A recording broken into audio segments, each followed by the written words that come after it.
How did you guys kind of go through the process of pulling yourselves together and moving forward from that point? Well, yeah, that one obviously hurts. It's a team that we really wanted to get out there and get after, and we did. We came out, played physical, and defense played great. We did good things on offense and some not so good things, but to get ourselves out of it, we just watched the film, and we're grateful to live another day, and we're going to get ready for a great Pac-12 opponent on Saturday. Do guys like you or anybody kind of need to step up and say something at that, to kind of refocus the guys, or is it just every guy kind of pulls himself together? How does it work? I think everyone took a kind of a poll in their position group. Guys spoke up. Jayon talked, myself, I talked to my guys, Connor talked to our guys. We did as much as we could, but in that moment, it's kind of, you kind of let it resonate, and then let it go for a day, and then Monday here today we get after it for Arizona. How do you think the offensive line did overall against Stanford? I think we played well. Watching the film, I think there's a lot of things as an entire offense that we need to work on, but that's not that's us up front, Josh, running backs and receivers. We all have things we need to work on and improve on to be the offense that we want to be. From your vantage point, what has been the issues with the running game specifically? I'm not quite sure. There's miscommunications between the O-line and the running backs, but I'm not 100% sure. I'm just focused on doing my job. When you say miscommunications, what do you mean?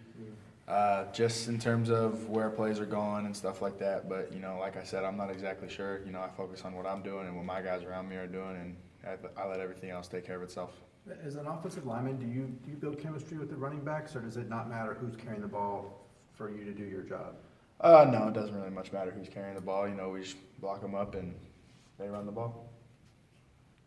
You talked last week about how this game, Stanford game, would have been a tone setter for the Pac-12 season. Now that it didn't result in the way you wanted, what kind of tone can it still set for you guys? Oh, we went out there and we competed the best we've ever competed against them. It was close. We took it in the fourth quarter, and I haven't been in a game with them where it's been that close in the fourth quarter. So right down to the last second, we had, the game won, and obviously it was a heartbreaking loss, but we're not dwelling on it. We're getting ready for Pac-12 play, to continue Pac-12 play, excuse me. Does it feel like, in a way, maybe you guys have gotten the toughest part of your schedule out of the way now? Yeah, you can say that, but, the Pac-12's Power 5 conference, in my eyes, one of the best conferences in college football. So every week, you get a new test and a new team, and this week it's Arizona, and we're not going to take them lightly because they're a great competitive team. What are your thoughts on late games? You guys have a 7:30 this week. You had 7:15 2 weeks ago. Playing late doesn't really bother me except for in terms of getting sleep late that night. But it just sucks for the conference, I think, because a lot of times the big games are played late at night, and, we don't get the national attention that some of the other conferences that play at, 1 o'clock or noon get. So that's really all it is. But in terms of playing late, in terms of mindset, it doesn't change anything. Does it change? Well, obviously it changes your daily routine. Do you like kind of sitting around all day waiting? There's parts that are tough, but we've done a good job. Coach Losi and Coach Moore get us right in terms of we do walkthroughs and stuff at the hotel. So we're not really just laying around doing nothing. We're always thinking about ball, watching football. It's nice to get a nap in sometimes, but at the same time, playing early is fun. But at the same time, I love playing under the lights. It's awesome playing at nighttime. So. It's fun. Those walkthroughs, will you do it like in a hotel ballroom, or how are you? Yeah, hotel ballroom or outside there's a big lawn at the Langham that we do it at, and just wherever we can find space. And then Coach said he also liked you guys before the BYU game. He said he hoped you guys watched some college football to kind of get in the mood. Yeah, well, I'm always watching football. I absolutely love the game, and whenever I can pick up new things and find out situations and put myself in that situation on TV, it helps me for our game. So I'm always watching football, and it's nice to see some of the games and see how our competitors how well they're doing that day.